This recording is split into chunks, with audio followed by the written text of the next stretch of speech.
A dor crônica, ela pode parecer uma sentença, né? Uma das experiências mais desafiadoras que alguém pode enfrentar. Mas, e se a ciência mais recente estivesse revelando uma perspectiva totalmente nova? Uma que devolve o poder para as nossas mãos? Essa é a grande questão que a gente vai investigar.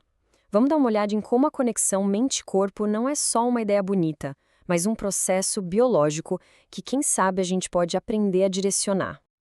Ok, vamos mergulhar nisso. Para começar, a gente precisa entender por que condições como a fibromialgia foram por tanto tempo um baita enigma para a medicina. Para entender a revolução que está acontecendo, a gente precisa olhar um pouquinho para trás. Por muito tempo, se não existia uma lesão óbvia que desse para ver, a dor era considerada um problema psicológico mal compreendido. Muitas vezes de forma pejorativa, aliás, principalmente com as mulheres. E foi esse cenário que abriu espaço para uma mudança de paradigma gigantesca.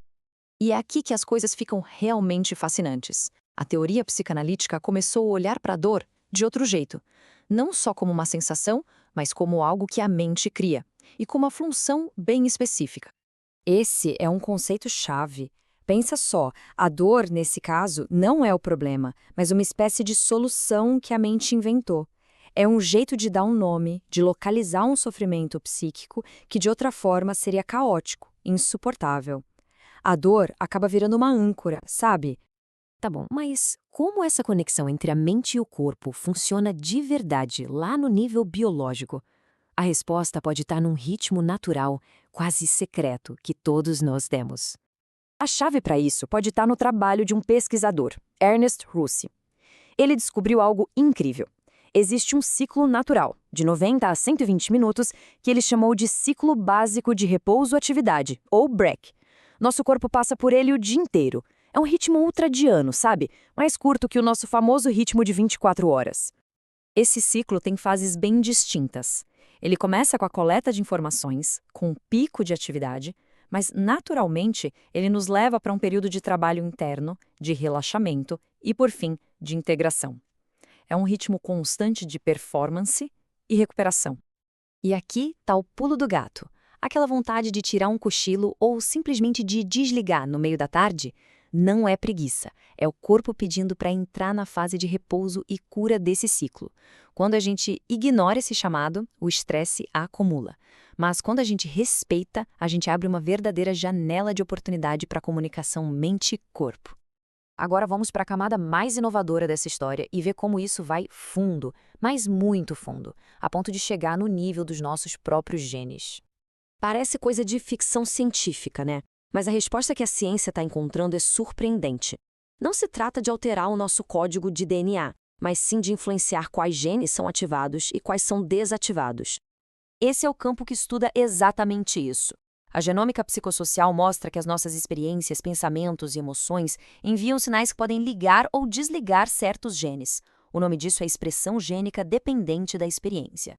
E aqui a conexão fica direta, é a prova dessa dança.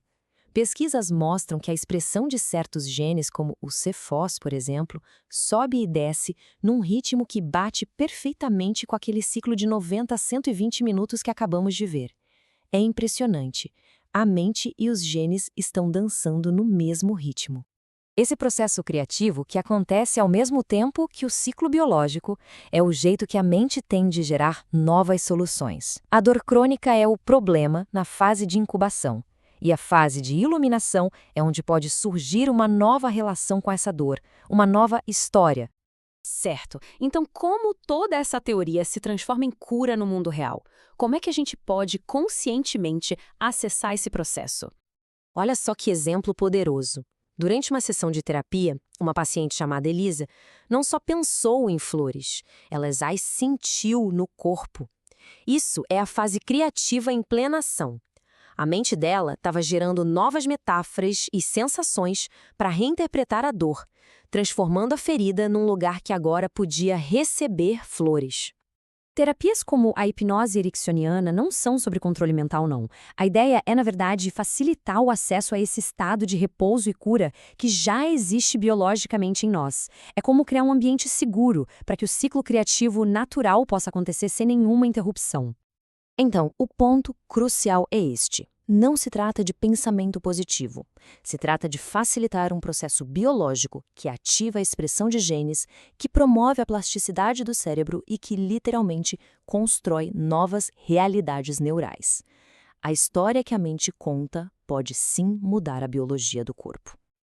Esta análise toda nos deixa com um pensamento muito poderoso. Se a nossa biologia responde às nossas experiências e ao nosso foco interno, isso nos dá um novo nível de autonomia.